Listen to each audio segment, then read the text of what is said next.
So good, so good, so good. Everything you want for summer is at Nordstrom Rack stores now, and up to 60% off. Stock up and save on the brands you love like Vince, Sam Edelman, Frame, and Free People. Join the Nordy Club to unlock exclusive discounts, shop new arrivals first, and more. Plus, buy online and pick up at your favorite Rack store for free. Great brands, great prices. That's why you Rack. 27 lakh voters in West Bengal won't be able to vote in the upcoming elections. Not because they're dead, have migrated, or are just fake, bogus entries on the rolls. These are people whose cases were put under adjudication and then rejected by tribunals. These are people who were not able to convince the tribunal that they are legitimate voters. Now, technically, these people still have a legal option. They can appeal again. But the reality is, if they win, they'll be back on the rolls. But not for this election. This time, they still won't be able to vote. Not just that, a closer look at where these deletions are clustered reveals some striking patterns. Just 5 of Bengal's 23 districts account for over half the numbers. These include Murshidabad, North 24 Parganas, Malda, South 24 Parganas, and Purba Bardhaman. These are not random districts. Many of them have large Muslim populations, and several are strongholds of the ruling Trinamool Congress. Murshidabad, for example, has one of the highest Muslim populations in the state and also the highest number of rejected voters. When you compare district-wise Muslim population with the number of rejected cases, you start to see a pattern. Districts with higher Muslim populations often show higher numbers of rejected voters. Now, this doesn't automatically prove intent.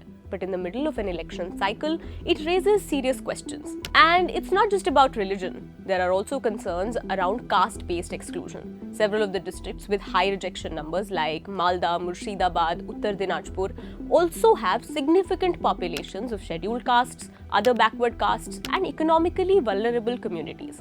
These are groups that are often more dependent on local documentation, more vulnerable to administrative errors, and less equipped to navigate legal appeals. So when large number of voters from these regions are rejected, the impact is not neutral. It disproportionately affects those already on the margins. And then comes the process. Hey, I just Venmo'd you for rent. Nice. Now I can instantly spend it whether I'm checking out online with Venmo or using a Venmo debit card. Say more. More exactly. Because the more you do with Venmo, the more you get. Like earning up to 5% cash back with Venmo Stash on a bundle of brands. So, order more pizza. The math demands it. Get the Venmo debit card. Venmo Stash bundle terms and exclusions apply. See terms at venmo.me/stash terms. Venmo checkout not available at all merchants. Venmo MasterCard is issued by the Bancorp Bank N.A. If your case is rejected, you're expected to appeal. But here's what that looks like on the ground. All tribunals are located in Kolkata, while most affected voters are in districts like Malda and Murshidabad. So imagine this, you've just been told that you may not be allowed to vote. And now you have to travel hundreds of kilometers, spend money, and take time off work just to prove your citizenship or eligibility. And even then, there's no clear timeline for when your appeal will be decided. No guarantee you'll be heard in time. No clarity on whether you'll be restored before polling. The matter also reached the Supreme Court of India.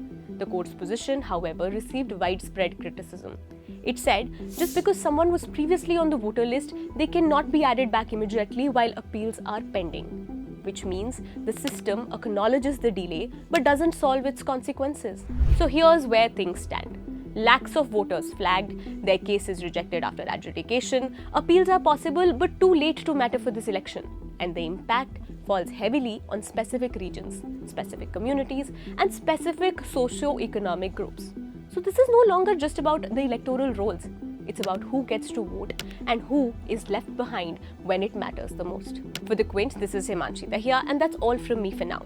But before I leave, a small appeal. We've been tracking the discrepancies in India's electoral process since long before big media and political parties took note of the issue. If you find value in what we do, support us by becoming a member. Trust me, it costs very little.